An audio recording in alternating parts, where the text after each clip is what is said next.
Hello बच्चों, I am Rahul Sharma and welcome back to the channel Physics by Rahul Sharma। So बच्चों, आज जो हम आपको पढ़ाने वाले हैं क्लास 10th का नया टॉपिक वो है रिफ्रैक्शन ऑफ लाइट। रिफ्लेक्शन आप पढ़ चुके हैं, कंप्लीट हो चुका है रिफ्लेक्शन, और आज आप पढ़ेंगे रिफ्रैक्शन ऑफ लाइट। तो बच्चों, क्या होता है रिफ्रैक्शन, ये आपको पढ़ना है, ठीक है। तो चलिए पहले पढ़ाएंगे, बाद में पहले दिखाएंगे कि रिफ्लेक्शन आखिर होता क्या है, रिफ्रैक्शन। तो बच्चों ये देखिए, अगर आपको दिख रहा है और इतनी बुरी कैमरा क्वालिटी है नहीं तो आपको दिख जाएगा। ये आप पेंसिल देख रहे हैं पानी के इस ग्लास में, ट्रांसपेरेंट जो आपका ग्लास है, नहीं दिखाई दे रहा है तो मैं और थोड़ा सा पास आ जाता हूँ, अब आप देख सकते हैं, ठीक है। तो बच्चों ये जो पेंसिल है आपकी सीधी जानी चाहिए थी, लेकिन आप देखेंगे इसको सरफेस में नीचे की तरफ जाकर क्या हो रही है, इसकी जो इमेज है वो बेंड हो रही है। It is bend away from the normal और टुवार्ड्स द नॉर्मल, मतलब ये सीधी जानी चाहिए थी लेकिन सीधी नहीं जा पा रही है। इसी को बच्चों हम कहते हैं रिफ्रैक्शन। यही आपका एक्चुअल में क्या है, रिफ्रैक्शन है। ये मैंने क्या ली, कोई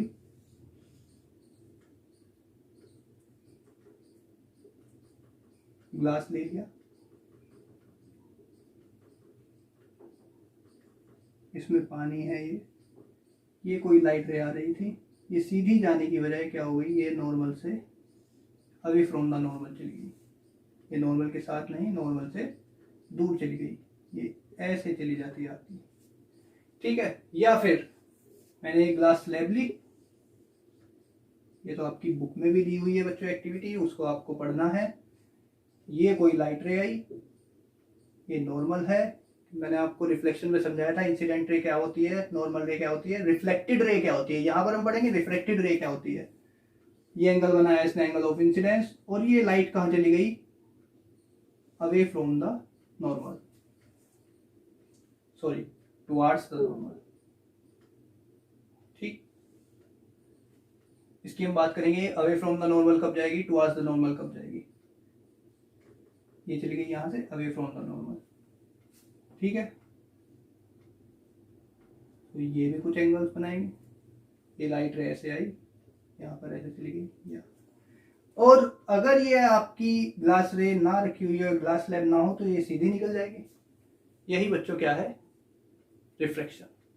इसी को ही हम टेक्निकल टर्म में अगर पढ़ें कि रिफ्रैक्शन क्या होता है, so the bending of light, ठीक है।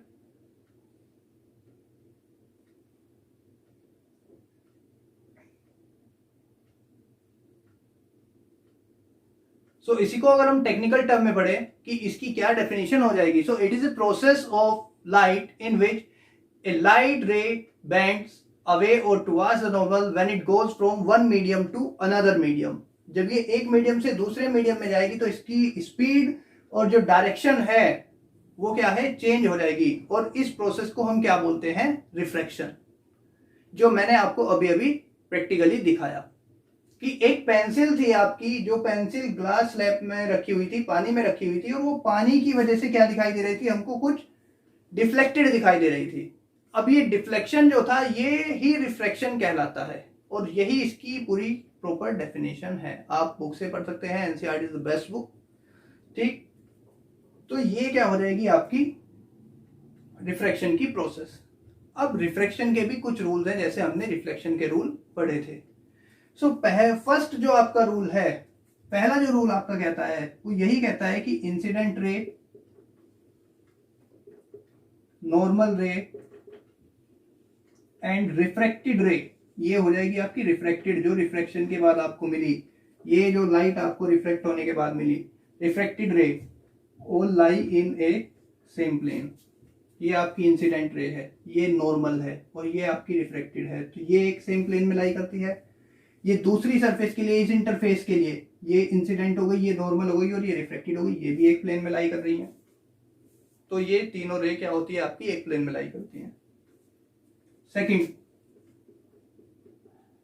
The sine angle of incidence upon sine angle of refraction is equals to the constant,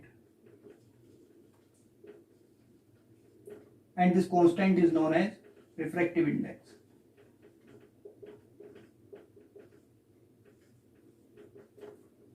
तो आपने बच्चों अभी में 3 टर्म पढ़ लिए हैं।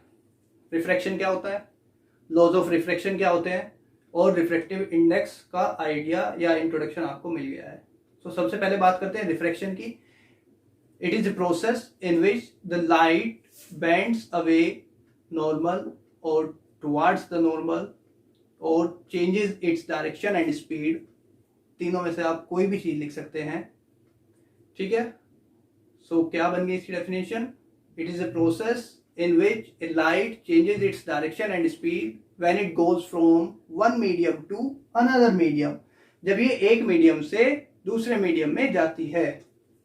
सो एक हमने मीडियम लिया एयर और एक हमने लिया डेंसर।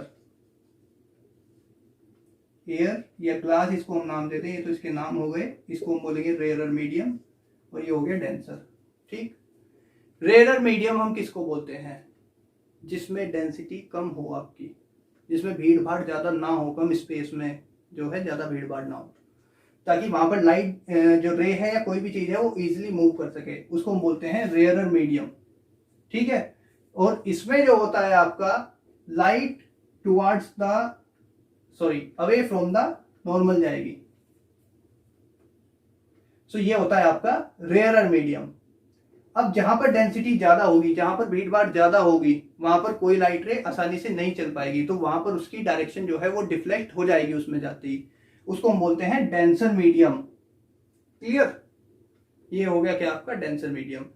सो जब भी कोई लाइट रे आपकी रेयर टू डेंसर जाएगी, वो हमेशा टुवर्ड्स द नॉर्मल चली जाएगी, ठीक है। कहां पे डिफ्लेक्ट होगी? वो टुवर्ड्स द नॉर्मल, वो ऐसे आ रही है, वो नॉर्मल की तरफ बेंड हो जाएगी, क्योंकि यहां पर उसको चलने में दिक्कत होगी। ये डेंसर मीडियम है, यहां पर डेंसिटी क्या है, यहां पर नंबर ऑफ पार्टिकल्स क्या है, ज्यादा है। And when it goes from rarer to denser, so ये अवे फ्रॉम द नॉर्मल चल जाएगी, क्योंकि यहां पर डेंसिटी कम है, तो यहां पर ये थोड़ा आसान हो जाएगा इसके लिए चलना, तो इसलिए ये क्या जाती है, दूर चली जाती है नॉर्मल से। जैसे कि एक लाइट रे सिंपल आ रही थी इंसिडेंट रे की तरह, ठीक है, उसी की डायरेक्शन में मूव करती है। सो ये हो गया आपका रेयरर मीडियम और ये हो गया डेंसर मीडियम, ठीक। लॉज हमने पढ़ लिए। सेकंड लॉ आपको बताता है रिफ्रैक्टिव इंडेक्स। इस वाले एंगल का साइन फंक्शन, ये ट्रिग्नोमेट्रिक फंक्शंस होते हैं आपके, आप मैथमेटिक्स में पढ़ेंगे, और ये हो गया आपका sine function of refraction angle, refractive angle, ठीक। तो ये इक्वल हो जाएगा आपका कांस्टेंट के, और इसी कांस्टेंट को हम बोलते हैं इस मीडियम का रिफ्रैक्टिव इंडेक्स, जिसमें लाइट जा रही है, इन विच द लाइट एंटरिंग, जिस मीडियम में जो है लाइट एंटर कर रही है, उसका रिफ्रैक्टिव इंडेक्स क्या कहलाता है? The ratio of sine I and sine R.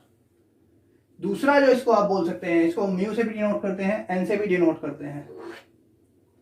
दूसरा आप जो इसको कह सकते हैं या बोल सकते हैं, वो हो जाएगा आपका एन से भी आप इसको डिनोट करते हैं, n2 1, और ये फॉर्मूला होता है आपका, ठीक,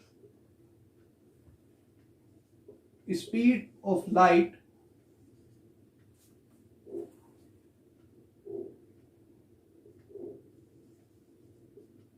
in medium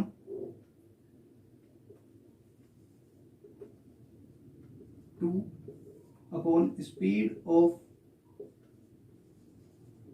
light in medium 1, so v2 upon v1। आप इसको स्पीड ऑफ लाइट से भी डिफाइन कर सकते हैं।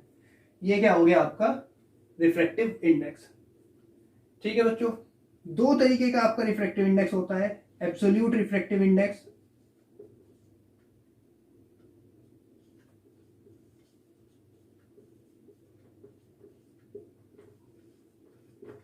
और relative refractive index.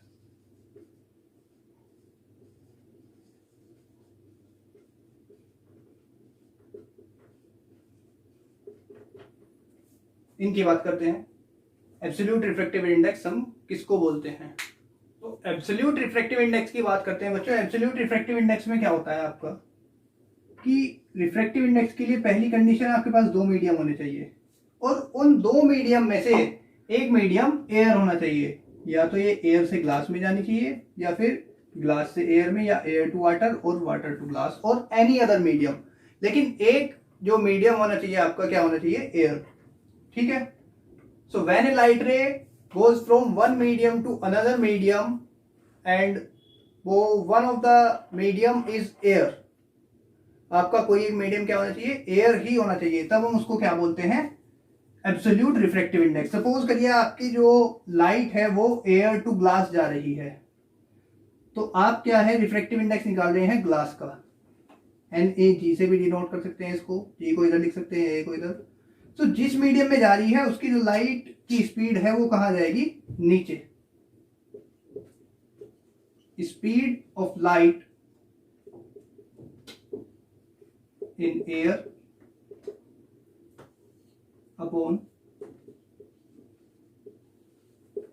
Speed of light in glass, ये इस नोटेशन पर डिपेंड करता है। यानी कि आप किसका रिफ्रैक्टिव इंडेक्स निकाल रहे हैं? ग्लास का।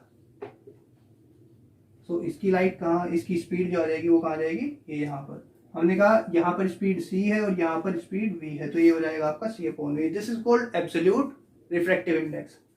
बात करते हैं किसी और मीडियम को ले लीजिए। हमने कहा नहीं, वाटर के साथ लेकर के चलते हैं, तो ये WA आ जाएगा आपका।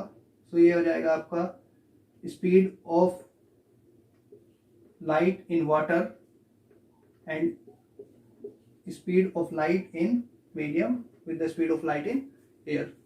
एयर में जो होती है, वैक्यूम में जो लाइट की स्पीड होती है वो हमेशा आपकी ये फिक्स होती है 3 × 10⁸ मीटर पर सेकेंड। ठीक है। तो आपको रिफ्रैक्टिव इंडेक्स दे देगा, या आपको speed of light in water दे देगा, ग्लास दे देगा, और आपसे रिफ्रैक्टिव इंडेक्स कैलकुलेट करा देगा।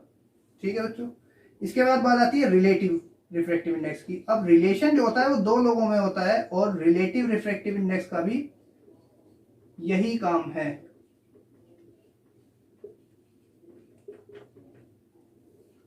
यहां पर हम बात करते हैं किसी भी एक मीडियम की। N21 ले लिया हमने कहा कि, या N12 ले लिया। इस बार हमको निकालना है मीडियम 1 का रिफ्रैक्टिव इंडेक्स। ये एयर नहीं, एयर को छोड़कर कुछ भी हो सकता है आपका। Water to glass, glass to water, glass water to oil, whatever be the medium except air. तो हमने कहा कि यहां पर वाटर है और ये ग्लास है, इसको मीडियम 1, इसको medium 2।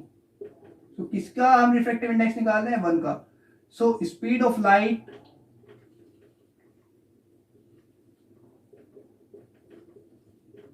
in medium 2, that is V2, upon speed of light in medium 1, that is V1। so ये हो जाएगा क्या आपका? Refractive index of medium 1। It is called relative refractive index. तो आपको डिफरेंस क्रिएट जो हुआ इसमें समझ में आ गया होगा। Absolute refractive index is related to the medium 1, that is air, जो हमने अभी कंसीडर किया था। दोनों में से कोई भी एक मीडियम जो है आपका क्या होगा? एयर हो जाएगा। And in the relative refractive index both the mediums are different and no one is air. कोई भी जो आपका मीडियम होगा वो एयर नहीं होगा। तो बच्चों इस लेक्चर को बहुत ही ध्यान से देखिएगा आप, क्योंकि ये एक नया फेज शुरू हो गया इस चैप्टर का। क्लियर? और इससे पहले का जो रिफ्लेक्शन का टॉपिक है वो आपके पुराने लेक्चर्स में है, वो आपको आई बटन पे मिल जाएगा जब आप वीडियो देखेंगे, ऊपर की साइड आएगा कॉर्नर में। और please like this video, share and subscribe this channel. Please red button जो आपका बना हुआ है सब्सक्राइब का, उसको जाकर के क्लिक करें अभी, और आगे की वीडियोस के लिए, ताकि आपको वो जल्दी से जल्दी मिल जाए। Please like this video, share and subscribe my channel. जय